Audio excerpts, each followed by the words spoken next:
I was 12 years old when I learned that a father's love has an expiration date. It was an ordinary Tuesday, one of those days when you think the worst problem of the day is going to be the math test. In reality, the worst problem was myself, or at least that's what my father made me believe. He called me out into the yard to talk, as if it were a normal thing to do. The sky was clear, the wind smelled of freshly cut grass, and the neighbor's dog barked like a tragedy narrator. I sat on the porch step, wearing a worn-out t-shirt and with scraped knees, still not understanding the weight of those words that were about to fall on me. "You're weird," he said first, like someone commenting on the weather. "Your mother and we think you'd better spend some time away." I thought it was punishment. I thought it was an exaggeration because I'd been caught playing with my mother's pink shirt in my room. I thought it was a lot, but I didn't think for a second that he was kicking me out of his life. "Go live with your grandmother for a while. It'll be better for everyone." He didn't shout. He didn't hit. He didn't cry. He just decreed my exclusion like someone who takes out the garbage on Monday. My mother stood in the kitchen, washing the same dishes for 20 minutes. She didn't look at me. She didn't even try to defend me. All she did was pack my clothes in a supermarket bag. I didn't even deserve a suitcase. That night, I slept at my grandmother's house, on an old mattress that smelled of mold and loneliness. She called me my little angel, gave me some porridge, and tried to cover up the pity dripping from my eyes. I ate in silence, swallowing the lump in my throat. The official version of the story that the family told the others was that I wanted to move house, that I wanted space, a precocious teenage whim, according to them. But I knew, and they also knew, that it was they who wanted space. Space away from me. Little by little, the distance turned into silence. First, my father stopped calling me. Then my mother forgot to pick me up at weekends. My birthdays became just another day on the calendar. Nobody cared. But do you know what's worse than being rejected? It's still wanting them to change their minds. I still made an effort. I texted on Father's Day. I sent Christmas cards, birthday cards. Once I even bought a baseball jersey, his favorite team, with my salary as a newspaper delivery boy, just to leave as a gift at the gate. I never received a reply, not even a thank you. By the time I turned 16, I knew it wasn't a question of hurt. It was indifference. My father didn't hate me. He just turned me off, like turning off a light when you leave an empty room. At 18, I was officially emancipated. No party, no celebration, no family. It was me, a rented room and a bank account that was barely breathing. I was no longer the boy who likes strange things. I was just another insignificant adult in the world, and that, in a way, was a relief.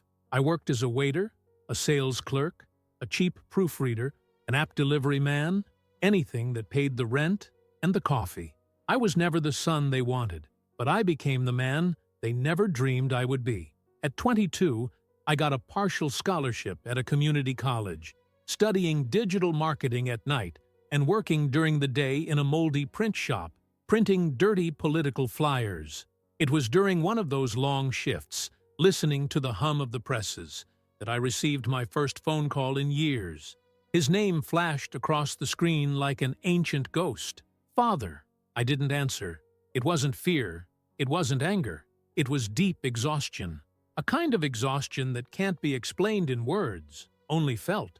I let the phone ring until the call went dead. 2 days later, he texted, "We need to talk." I ignored it. Because when someone disowns you at 12, they also disown the right to need you afterwards. At least, that's what I told myself every time curiosity threatened to win out. But life, that cruel joker, had different plans. Weeks later, I received another message. Short, dry, filled with an almost dirty desperation. "I have nowhere to live. Can you help me?" Not, "Hi." No, "Son." No, "I'm sorry I kicked you out of my life when you were still collecting Pokemon." Just that, "Help me." I sat on the cold floor of the print shop, the smell of ink and burnt paper sticking to my nostrils, staring at those 3 words like someone staring at a familiar corpse. Was that it? Then, after years in oblivion, I was now his last lifeline? Life takes turns. But sometimes it also charges interest, and I was really tired of always being the one to forgive first. I should have ignored it. I should have deleted the message without a second thought. I should have carried on with my small, cramped, silent life, the way I had learned to endure. But the truth is that it kept banging around inside my head like a jammed door on a windy day. I spent 2 days with my cell phone in my hand, opening and closing the screen, staring at that blunt question, trying to decide if there was any part of me still willing to reach out to someone who had left me bleeding in the middle of the emotional street that was my adolescence. Perhaps because part of me, the most idiotic and tired part, still believed that there was some dignity in helping.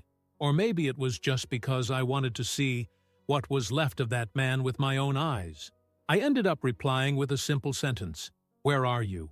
No affection, no promises, no hope. He answered quickly, as if he'd been sitting there waiting for this for days. He gave me the address of a makeshift shelter in the city center, one of those that stinks of old sweat and new despair. He said he'd been there for 2 weeks, after losing his job and being evicted from the apartment he shared with a woman I didn't even know existed. I found it comical, in a bitter way. The family he had chosen after me had also abandoned him. I took the subway on Sunday afternoon, with a slight chill digging its claws into my ribs. The streets were full of garbage piled up in corners, people selling counterfeit chargers, and gangs of teenagers kicking cans like they were dead dreams. It seemed the perfect setting for the reunion of a son who never stopped being strange and a father who never wanted to be a father. When I arrived, he was sitting on the sidewalk, leaning against a dirty backpack. His beard was overgrown, his eyes deep-set, his clothes so worn that it looked as if he himself was falling apart along with the fabric. For a second, my stomach churned, not with pity, but with shame. I wished I could feel something else. I wanted to be better than that, but all I got was the bitter nausea of someone who realizes that the past didn't even deserve the memory it held. He stood up a little awkwardly, trying to straighten his torn jacket, as if he could sow dignity with small gestures. He smiled, a weak, crumbling smile. "Son," he said. The word came out shaky, as if for the first time. I didn't reply. I just stood there, hands in my pockets, chest shielded. Up close, his smell was a mixture of cheap cigarettes and defeat. He started talking fast, telling stories I didn't ask to hear. He said he'd been fired because the company was going bankrupt, that the woman who lived with him had run off with everything he had left, that he'd tried to ask friends for help, but they hadn't returned his calls. He recounted the tragedies of his own life, as if he expected every word to be a stone thrown at my guilt. I listened, without interrupting, without giving an opinion. I let him construct his poor man's narrative while I observed the irony of it all. Life finally collecting an overdue bill. When he'd finished, he stared at me like someone who looks at the last empty chair before the music stops. "I have nowhere else to go," he said, his voice laced with a sadness that, this time, wasn't feigned. I could have said a million things at that moment. I could have rubbed every forgotten birthday, every Christmas alone, every unreturned phone call in his face. But I didn't say anything. I just asked, dryly, "What do you want from me?" He didn't hesitate. "Let me stay at your place until I can get back on my feet." My house. That 32-square-meter cubicle that barely fit my loneliness, let alone the dead weight of the person who abandoned me. I stayed silent long enough to see him cringe. Then I lied to myself. I said I needed to think. I got back on the subway with cold hands and a churning stomach. Every station I passed was like a punch in the ribs, and yet I knew I hadn't decided anything yet. Part of me wanted to get on with the whole story and move on. Another part, the sickest and neediest part, wanted, I don't know what, maybe a miracle, maybe to see him really apologize, maybe to make him feel what I felt. I didn't know. All I knew was that the whole situation seemed like a trap that was too old to be effective. I lay awake all night, staring at the moldy ceiling in my room. I thought about the child I was, sitting on the porch step, waiting to be called back inside. I thought of the teenager who sent useless cards to nowhere. I thought of the adult who had learned to live like someone who apologizes for existing. I also thought that maybe, just maybe, the time had come to collect the debt. The next morning, I sent a message. You can come. No more. No hugs, no reconciliation. Just a cold, almost clinical invitation, like opening a hospital door to a stranger. And he came, with a dirty rucksack on his back, and the look of someone who knew he was entering a territory where he was no longer welcome. That first night, we spoke almost nothing. He showered, ate a plate of instant noodles, and collapsed on the sofa like a run-over animal. I locked myself in my room, listening to the low squeak of the television and the sporadic sound of his coughing. Lying in bed, I realized that something strange was growing inside me. It wasn't anger. It wasn't pity. It was something worse. A raw, dry, heavy indifference. I didn't care anymore. Not if he slept in the street, nor if he died right there in the living room. I was no longer the boy who wanted to be loved. I was the man who had learned to survive without applause, without witnesses, without mercy. And somehow, that scared me more than abandonment itself. I had finally become someone my father wouldn't recognize, even in a nightmare. For the first few days, it was like taking in a stranger. He hardly spoke. He would spend hours sitting on the sofa, staring at the turned-off television or walking around the room in circles, as if looking for something that even he didn't know what it was.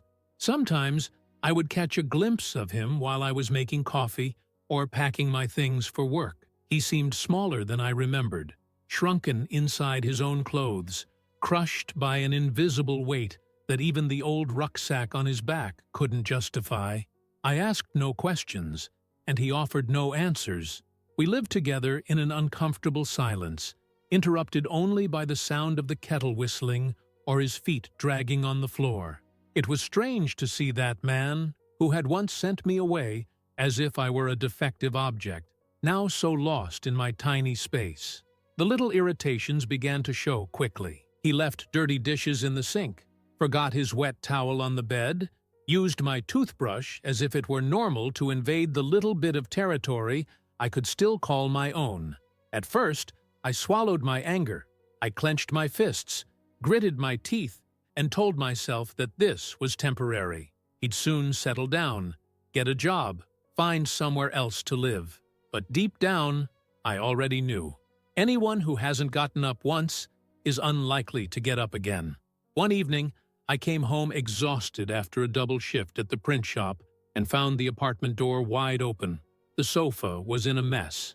The fridge was open, and the TV was on full blast. What about him?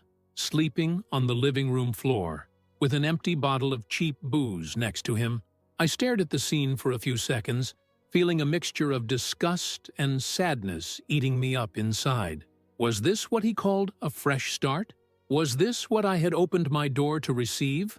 I almost left, to leave him there, on the cold floor, as he had left me so many years ago, figuratively thrown out of his life. But I took a deep breath, turned off the TV, closed the fridge, and locked the door. Not for him, for me, because I still needed to maintain some order in the midst of the chaos he had brought back. The following days were a tiresome repetition of this dynamic. I left early, came back late, and every time I crossed the threshold, I found a different piece of my patience being ripped away. He would sometimes try to justify himself. He said he was trying, that it was difficult, that things weren't simple, as if life had ever given me an instruction manual. I listened from afar, with the kind of tolerance born of tiredness, not compassion. Sometimes I wondered if he realized what he was doing, whether he understood that every dirty plate, every discarded towel, every empty bottle was another shovel of dirt on any possibility of reconciliation. I don't think so. I think he always thought that the mere fact that he had shown up again should be enough to erase what he had done.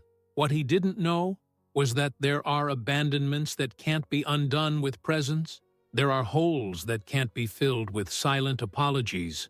One afternoon, coming home from work, I found him rummaging through my papers on the table. Water bills, electricity bills, The rental agreement, my college transcripts, documents that were all I had to prove to the world, and to myself, that I was someone. I saw him flick through my papers with that air of distracted superiority, as if he still had some right to inspect my life. I exploded, without shouting, without breaking anything, just with a firm, cutting voice that I barely recognized as my own. I asked him what he was doing. He stammered out some excuse about wanting to help, about making sure everything was okay, and in that instant I understood. He hadn't come to me out of regret. He hadn't come because he loved me, or because he wanted to fix something. He had come because he needed someone. Anyone. I was just convenient. A warm bed and an open door. That night, we didn't have dinner together.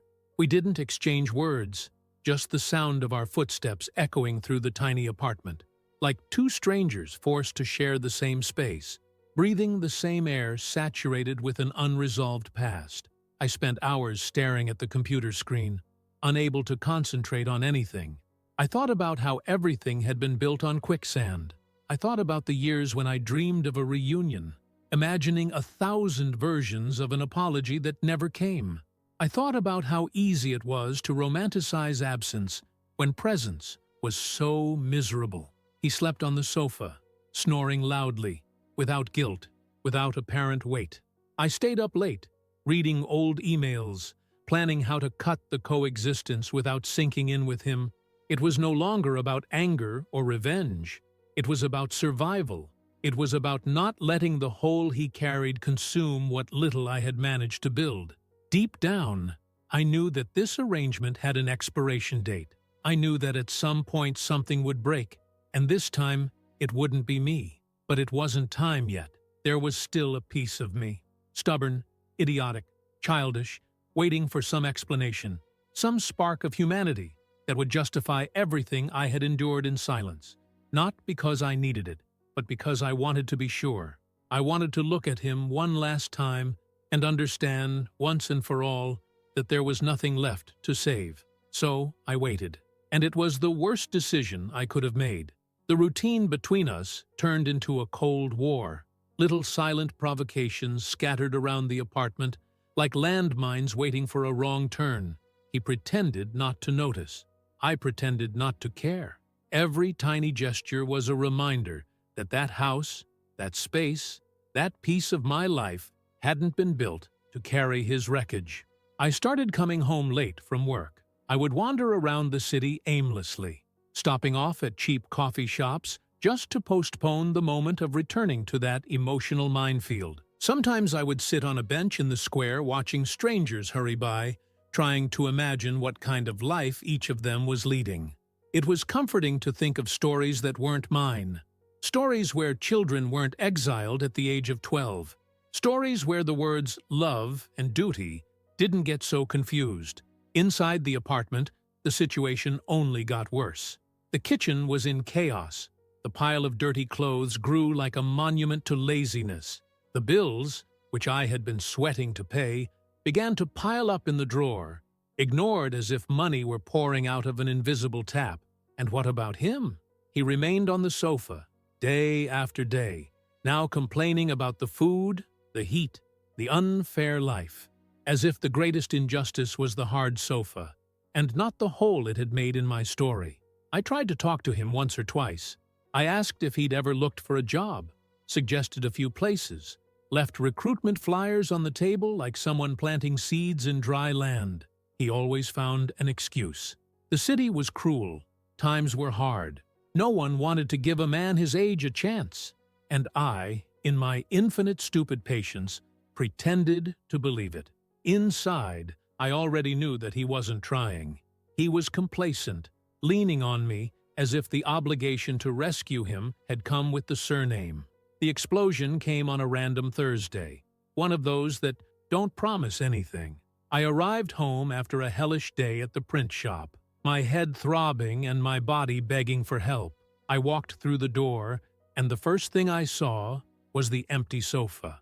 The television was still on, showing a ridiculous talk show. The kitchen looked like it had been hit by a tornado. Burnt pans, broken glasses, food thrown in the sink. I can't explain exactly what I felt. It wasn't pure anger. It was something dirtier, deeper, as if all the layers of patience I still had rotted away at once. I went into the bedroom. He was there, rummaging through my dresser, going through my drawers, my papers, my life. The scene seemed small, but it was the drop overflowing a whole ocean of accumulated contempt. He tried to cover it up, mumbled something about looking for a cell phone charger. I didn't listen. I didn't listen because at that moment, something inside me switched off. And when you turn it off, there's no switch to turn it back on. All you can do is look at the damage. I left without saying a word. I took the subway to somewhere far away. I sat in the last seat in the carriage and let the train carry me, as if I could run away from my own name. I didn't cry. I didn't even tremble. I just sat empty, staring at the worn-out advertisements stuck to the walls of the carriage, listening to the whistle of the stations passing by like muffled gunshots. The idea came to me right there, between one station and the next.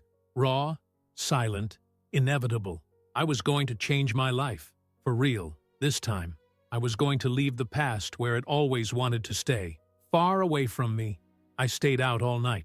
I slept on a bench at the bus station, hugging my backpack like someone hugging the last reminder of dignity. I woke up with my body aching, my mouth dry, but my head clear for the first time in years. I returned home the next day. I walked in slowly, like someone who returns to a crime without expecting to find the victim. He was there, as always, stretched out on the sofa, now with an irritated expression on his face, as if my absence had been a personal inconvenience. I didn't say a word. I went straight to the bedroom, grabbed my laptop, sat down at the kitchen table and started looking for small apartments, rooms to rent, any place where I could start again, a place where he didn't exist. He noticed quickly. He asked what I was doing, his voice laced with fear and arrogance. I replied coolly, "Looking for a place to live.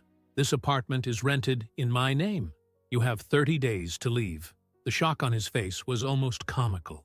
For the first time in weeks, he stood up quickly, indignantly, saying that I couldn't do that we were family, that I was being cruel.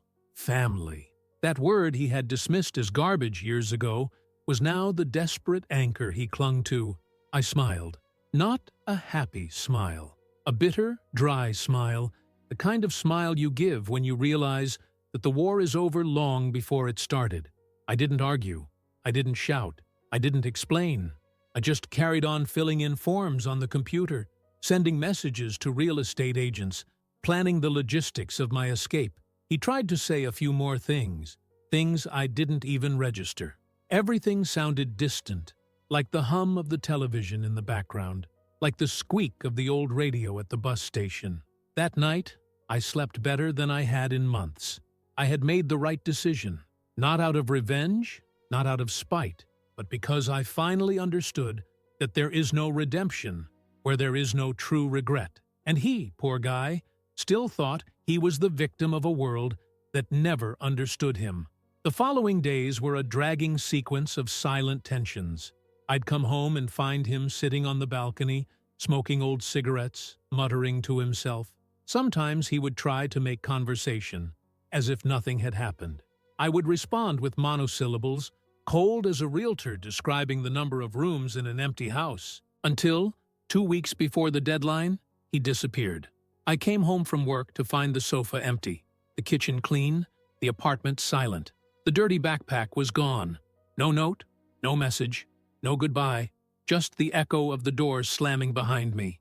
I sat on the living room floor, too tired to think, and for the first time in a long time I felt no anger, no sadness, no relief. I felt a kind of rough, uncomfortable freedom, like someone finally letting go of a chain they had become accustomed to dragging. He had done what he always did. He disappeared when the situation was no longer convenient. He freed me unwillingly, like someone who lets go of an object that no longer fits. I got up from the floor, opened the windows and let the icy wind invade the apartment. It was cold. It was sharp, but it was real. Finally, I could breathe. I didn't try to find out where he'd gone. I didn't ask anyone. I didn't look on social media. I didn't call shelters.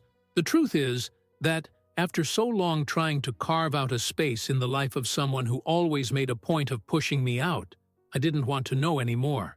It was like an old wound that, after being ignored for so long, simply stops hurting. In the early days, the silence seemed strange. His absence was as physical as his uncomfortable presence had been. I would wake up expecting to find the towel thrown on the floor, the pot forgotten on the stove, the sour smell of cigarettes in the still air of the living room, but none of that was there anymore. It was just me, my controlled mess, my newfound freedom. I breathed again like someone learning to use their lungs again. Every bitter coffee sipped alone, every book read on the sofa without being interrupted. Every silent night was a reminder that sometimes surviving is a silent act of revenge against everything that was tried to be taken away from us. Over time, I began to put my life in order. I paid off the overdue bills, threw away the old mattress from the sofa, changed the curtains on the window. Painting the walls seemed like an exaggeration at the time, but one day I bought a cheap can of paint and covered every mark of dirt, every careless thing left behind.